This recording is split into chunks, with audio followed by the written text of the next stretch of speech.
تھا کس زور پر، کیا بڑھ کے چمکا تھا قمر، بے پردہ جب وہ رخ ہوا یہ بھی نہیں وہ بھی نہیں۔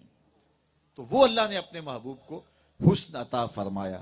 حضرت جابر بن سامورہ رضی اللہ تعالی عنہ حضور کے حسن کا بیان کرتے ہوئے فرماتے ہیں کہ لیلۃ الادحیان تھی، 14ویں کا چاند چڑھا ہوا تھا، اور حضور لال دھاری دار یمنی چادر اوڑے استراحت فرما رہے تھے۔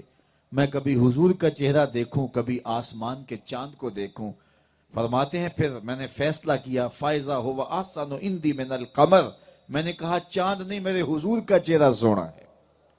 تو چہرہ اتنا خوبصورت دیا، چہرے پہ جمال اتنا تھا کہ بس تاب نہیں لائی جا سکتی۔ آپ جانتے ہیں کہ حضور علیہ السلام کا حلیہ جن لوگوں نے بیان کیا ہے، جن اصحاب نے بیان کیا ہے، ان کی تعداد بہت زیادہ نہیں ہے۔ تھوڑے صحابہ ہیں جنہوں نے حضور کا حلیہ بیان کیا، وہ انگلیوں پہ گنے جا سکتے ہیں۔ باقی ایک دوسرے سے پوچھتے تھے یار حضور کیسے تھے؟ میاں تم نے نہیں دیکھا؟ کہا دیکھ کر بھی نہیں دیکھا۔ اللہ اکبر، چہرے پہ چمک اتنی تھی کہ حضور کو دیکھنے کی تاب نہیں تھی۔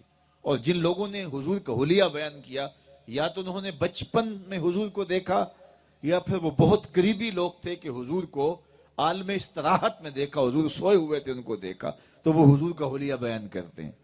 حضرت حسان بن ثابت رضی اللہ تعالی عنہ فرماتے ہیں کہ میں جو حضور کا حلیہ بیان کرتا ہوں تو اس کا سبب ہے، میں نے حضور کو ایک خاص طریقے سے دیکھا۔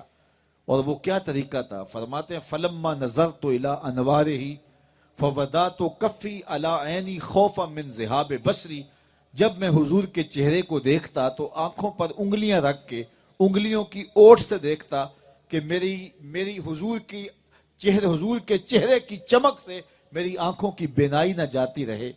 اللہ اکبر، یہ کون کہہ رہے ہیں؟ حضرت حسان بن ثابت رضی اللہ تعالیٰ عنہ۔ اور آپ جانتے ہیں حضرت حسان بن ثابت شاعر ہیں، اور شاعر حسن دیکھنے میں بڑا دلیر ہوتا ہے۔ اور پھر حضور کا حسن ظاہر نہیں تھا، حضور کا حسن چھپا ہوا تھا۔ صوفیہ فرماتے ہیں 70,000 بشریت کے پردے حضور کے جمال پہ پڑے تھے۔ حضرت شاہ عبد الرحیم محدث دہلوی، شاہ ولی اللہ محدث دہلوی کے والد گرامی ہیں، وہ کہتے ہیں میں نے خواب میں حضور کی زیارت کی۔ اور یہ بات ذہن میں رکھیں، جس نے حضور کو خواب میں دیکھا اس نے حضور کو ہی دیکھا۔ حضور فرماتے ہیں من رآنی فی المنام فقد رآنی، جس نے مجھے خواب میں دیکھا اس نے مجھے ہی دیکھا۔ شیطان خواب میں آ کر بھی حضور کی مثل ہونے کا دعویٰ نہیں کر سکتا ہے۔ اور پھر دوسری بات یہ بھی ذہن میں رکھیں، جس نے حضور کو خواب میں دیکھا اس کے خواب میں حضور قصد، ارادے اور مرضی سے آئے۔ بہت سارے لوگ مجھے کہتے ہیں جناب ہم نے آپ کو خواب میں دیکھا ہے، لیکن مجھے علم نہیں ہوتا کہ میں کسی کے خواب میں گیا ہوں۔